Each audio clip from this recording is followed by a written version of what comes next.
It's interesting to me how we can transcend ourself, and how, if you think about meditation, and specifically the idea of transcendental meditation, which that literally means to transcend the self, how you can be aware of transcendence, right? So this brought me to this interesting idea about how the mind can mimic consciousness in a sort of way that keeps you engrossed in the mind, where you're not really transcending yourself, you're transcending layers of the mind. And then there actually is a level where you've transcended the mind. You could call this the self, like the part of the mind that's containing all the information about this is who you are and what you do and where you live and what you're working on, and these are your problems and the things you're good at. All this information and this data that is compacted into this vessel, into this prism that is the mind. And what's so interesting about this is that the mind is not static. So the mind can transcend itself in a strange way. And I noticed this when I was just meditating, because there was a point in my journey where the extent of my consciousness was a very mental thing. You know, when you start acquiring more knowledge and you begin to turn that knowledge into wisdom, eventually you start to sort of take on a mental aura of consciousness, something that resembles consciousness. And I do feel like a lot of people reside in this sort of space where they may have transcended like the layers of their mind, but that transcendence is still the mind. It's still within the mind. And in this way, the mind is kind of like the final frontier for human consciousness, because we can continuously grow the mind and expand the mind to new levels, because the mind is so interesting because it can tap into different bandwidths. And as I've talked about, when you can learn higher levels of information and really embody those higher levels of information, your mind begins to be able to handle higher bandwidths of information. And you can start receiving information from the collective consciousness, where your mind is actually just picking up on frequencies and wavelengths that align with certain information. And you get downloads, so to speak. Like your mind is just piecing together the information. And what's fascinating about this is that this can actually trick the consciousness into thinking like this is the consciousness, because the mind has transcended its former self, the former version of the mind. So therefore this is consciousness. And many people think like, this is me elevating my consciousness. A lot of people say like, I want to expand my consciousness, I want to become more. But consciousness already is. It's not really something that you expand.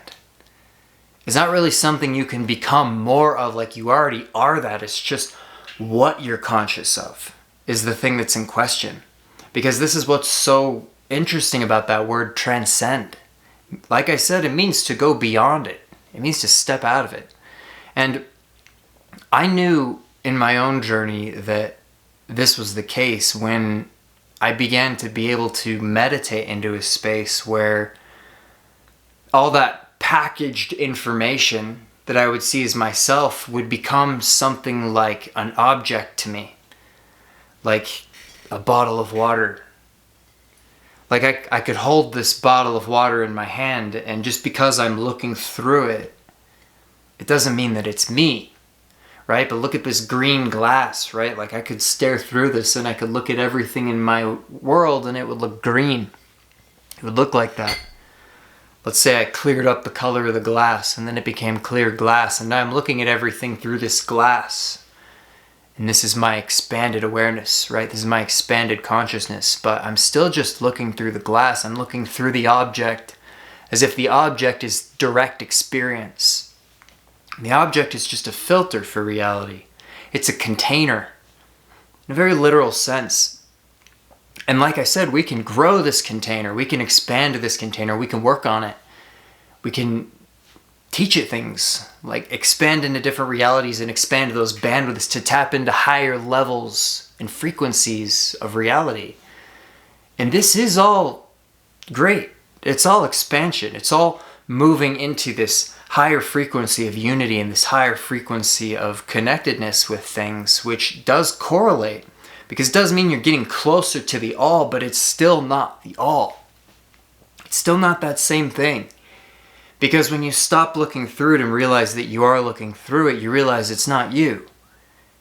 It may be an integral part of the experience that you have in this reality, but that's not the same thing as the consciousness. And it's interesting because it's one of those things that I could sit here and tell you all about it. And I could make metaphors about what it is and how it works and the general mechanism of it. But until you experience it, there's really no way to just quantify it. Say this is what it is, right? Because it is this state of like I've completely transcended, and that's the whole point of it. And then once you've transcended and you've realized and you've sort of actualized yourself in that state, you realize that it's like you already are. And like I said, there's nothing wrong with continuing to develop the being. In fact, I mean, like I'm a very driven person in that way. I like to continue to develop and take care of myself and learn things, so I get to put these ideas together for everybody and make things and create and do stuff. That's the whole point of having an experience. It's not to just be in nothingness because you've discovered that, but it is to realize that in that state of nothingness, as I would call it, is the absolute of everything. And it's not something, like I said, that can be expanded, because it already is everything. It already is whole, and you already are that. And earlier I mentioned how this, in a way, reflects that the mind is the final frontier of human consciousness. But I just had this idea recently that that state itself is almost like another mind, but in a way that is not the same mechanism as the mind that we use as a human. Where you step beyond it and it would be this consciousness that would completely transcend like all of your human existence. But then beyond that, there's probably even layers beyond that and beyond that that consciousness could tap into. Where you're continuing to transcend and shed these layers, and it would go on in a state that is probably practically infinite. Sort of like the way that solar systems are arranged, right?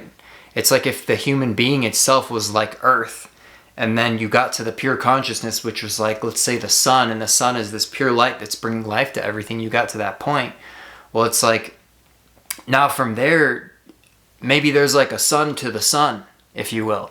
And then there's a sun to that sun and solar systems around that and that sort of thing, where the consciousness just continues to become this thing where you're getting into a higher and higher mind. And I can only use that word because I'm literally talking about a container. But when we get to the point where we're talking about something that's infinite, from the point of view of the human vessel, what can you do other than talk about it as a container? And this is where it's very difficult to try to put these things into words. Because the human experience in itself, to literally tell someone that it's like, yeah, this person that you think you are, you're not that. Like, you're something that's aware of that, and you're having the experience of that. And it's okay if you love that, and you want to take care of that, and you want to do that. But when you're identified with that, that's the point where that identity sort of mimics the consciousness in itself. Where you're thinking, no, I'm totally conscious of myself. I am this, and I am that, and I am this.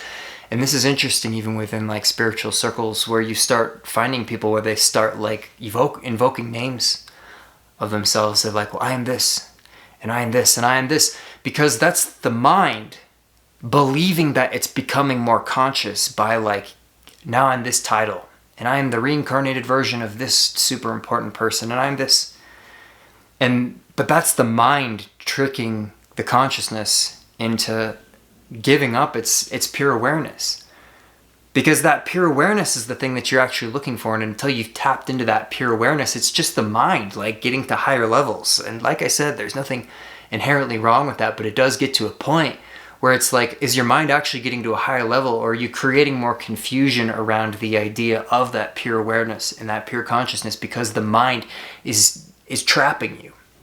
Because the mind is taking your awareness and keeping you in a place where you're still being fooled by all these ideas that it has, because it thinks it can think its way into higher consciousness, right? Because that's what the mind does. And that's the trick, that's the trap, right? Because the mind, its whole function is to just get you into the mind, to get you to focus on it. But you can't think your way into higher consciousness. You can think your way into higher frequencies and higher bandwidths of data and information. But consciousness, awareness, it's not something that you can, oh, now I'm thinking that I'm here. Now I'm on this frequency. I'm in this dimension. I'm doing this kind of thing. That's still the mind. And in this way, the mind tricks the consciousness into believing that the mind is the consciousness. And then we fall out of pure awareness. We lose the sense of who and what we truly are because we're still being fooled by the pretty colors outside of us. So with that, my friends, this is why it's so important to not get caught up with the mind and the ego and the ideas and the prisms.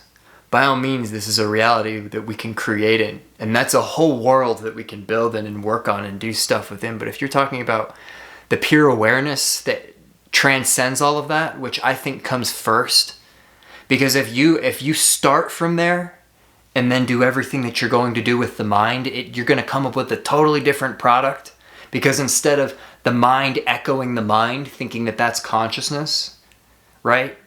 This is like a reflection, reflecting itself. It's going to become distorted. Rather than that, it's like you actually know where the light is. You actually know where the awareness is, where creation is coming from. So from there, the mind can actually create in the image of the creator, if you will, rather than the creation creating in the image of the creation, because it's grown to a place where it's become lost.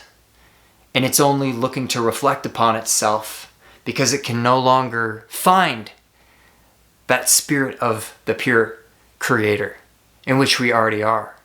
So my friends, with that, I hope this message resonates with you. If this connects with you at all, feel free to leave a like, a comment. I'd love to hear from you. Subscribe if you want to hang out with me more, talk about this kind of stuff.